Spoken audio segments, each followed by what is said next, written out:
Muy buenas tardes. Un saludo cordial de los alumnos de la Universidad Privada del Norte, la Facultad de Derecho. Bien, vamos a desarrollar el tema de lo que es la argumentación jurídica, el positivismo. Bien, voy a compartir las diapositivas donde vamos a poder eh, desarrollar las ideas de este interesante tema. Bien. En el positivismo, ¿no? Hemos considerado, es decir, a un grande filósofo que es Augusto Comte, ¿no? Y donde eh, ha considerado lo que es la observación más la experiencia, para él viene a ser lo que es la verdad. Más adelante vamos a desarrollar esos temas. Em, Hemos considerado tres fases de lo que es el positivismo en referencia al Augusto Comte, ¿no? Eh, la primera fase viene a ser la fase teológica, ¿no? Donde considera que es esencial esta fase para el desarrollo de la inteligencia humana.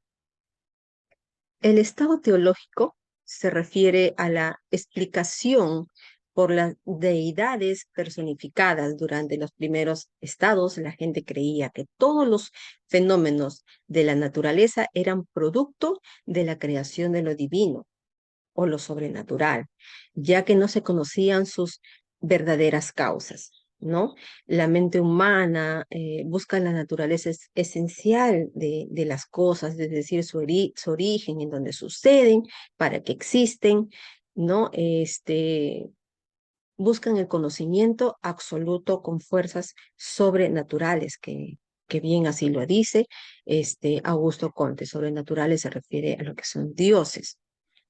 En la segunda fase metafísica, esta fase es únicamente una etapa de transición, ¿no? En este segundo estado de la historia de la humanidad se explica la realidad a partir de un ente abstracto e impersonal, es decir, con poderes y fuerzas que controlaban todo lo que acontecía.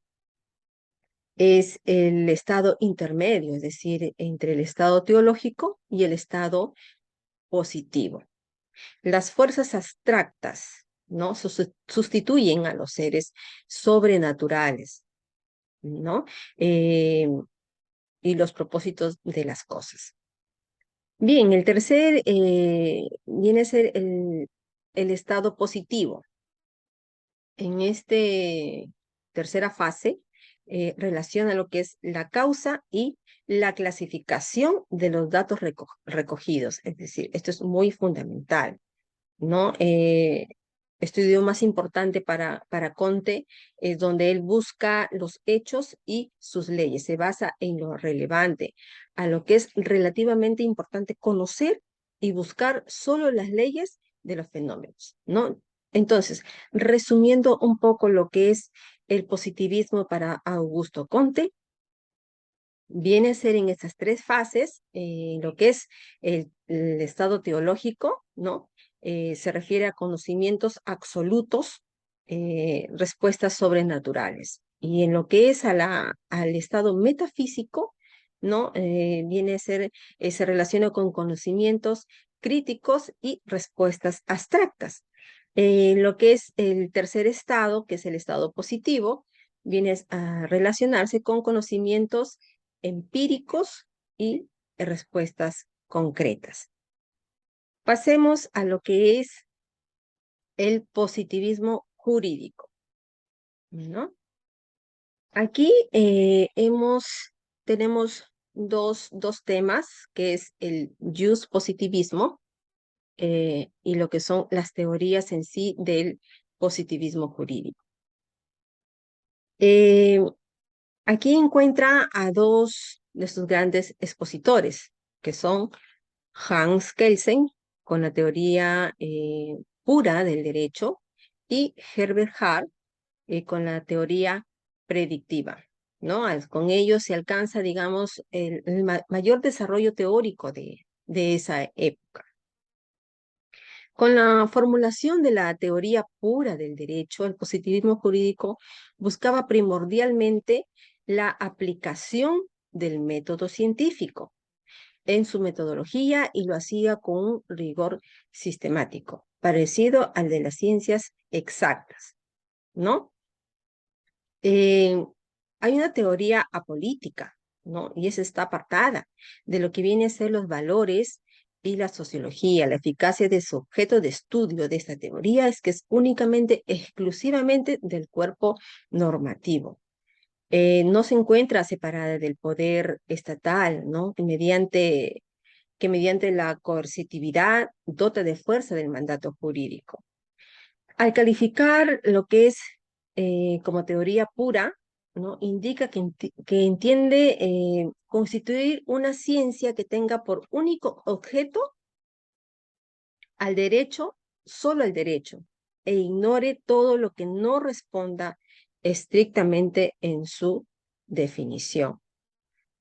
También se califica como positivo lo que proviene de la voluntad del legislador y se apega a la norma fundante, ¿no? La norma fundante viene a ser una justificación externa al sistema jurídico, ¿no? Impuesto mediante el cual se reclama la obediencia al ordenamiento jurídico eficaz en todos sus términos generales. En consecuencia, solo reconoce como ordenamiento jurídico aquel que se integra de normas positivas y efectivas, que cuentan con el respaldo del poder estatal para hacerse valer. Kelsen, ¿no? Dice que el orden jurídico no puede tener lagunas, toda vez que los operadores jurídicos, es decir, el juez, siempre podrá legislar y crear el derecho para llenar esos vacíos sin necesidad de interpretación. Bien, eso es con respecto a lo que es la teoría pura del derecho de Hans Kelsen. En lo que se refiere a la teoría predictiva de Herbert Hart, ¿no? Herbert Hart pertenece a lo que es la escuela del positivismo jurídico, ¿no? Presenta cierto avance en comparación con los objetos originarios de Kelsen. En él es la regla de conocimiento. ¿Qué quiere decir eso? Que determina qué normas van a integrar el sistema jurídico, son el criterio de entrada y existencia de las mismas. Es decir, lo llama así a la constitución de cada país. Como se observa, Kelsen y Hart, ¿no? Existen similitudes, ¿no? Pero aparte de esas similitudes también hay diferencias y una de las más importantes es la separación de Hart de la sanción como elemento constitutivo de la norma, la cuasi adopción de los principios morales al momento de evaluar la norma. ¿Qué otra diferencia? Es el reconocimiento también de la costumbre como parte del sistema jurídico. Ello a través de la regla del reconocimiento y finalmente el uso de la interpretación como instrumento de los jueces para la aplicación del derecho.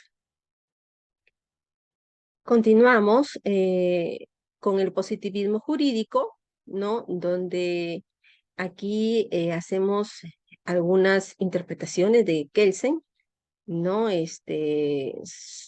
Hemos encontrado también que el positivismo jurídico ya culmina, pero con la gran obra de Kelsen, que es la teoría pura del derecho que hemos desarrollado en la diapositiva anterior. Para Kelsen, recordemos que no existe el Estado como entidad distinta del derecho, ¿no? Hemos plasmado acá la concepción piramidal que es parte de toda norma jurídica, ¿no? Viene a ser primero la Constitución, posteriormente de nuestra Constitución vienen tratados, después leyes orgánicas y así sucesivamente. En la siguiente diapositiva vamos a encontrar las características del positivismo jurídico, ¿no? Aquí las leyes son mandatos de los seres humanos. También mencionan que no hay conexión necesaria entre el derecho y la moral. Es decir, eh, entre el derecho tal como es y como debería ser. El sistema legal es un sistema lógico que es creado en las decisiones correctas, ¿no? Además de los juicios morales, a diferencia de las declaraciones del hecho, no pueden establecerse ni defenderse mediante argumentos racionales o pruebas, ¿no? La noción del positivismo viene a ser la posición filosófica ante los problemas del conocimiento y la moralidad, ¿no? La ciencia es el único criterio de verdad, nos dice lo que es y lo que no es, y lo que existe y lo que no existe también. Y por último, hemos considerado acá de forma grupal lo que viene a ser las conclusiones del positivismo jurídico, ¿no? Culmina con la gran obra de Hans Kelsen, ¿no? Que hemos desarrollado, que es la teoría pura del derecho, ¿no? El derecho es un orden normativo también que pertenece a la categoría ontológica del deber ser y por ello su análisis debe hacerse depurado de cualquier elemento histórico, ¿no? Ético, sociológico o político, y aquí hemos considerado algunos más. Por ejemplo, aporta la trascendencia del ordenamiento jurídico. La validez de una norma está subordinada a una regla, ¿no? Esa regla es superior. El positivismo moderno reconoce el hecho histórico y social, pero en cuanto a la metodología, no a los problemas jurídicos. Bien, eso ha sido todo por hoy. Espero que les haya gustado y nos veremos en una próxima oportunidad. Muchas gracias y buenas tardes.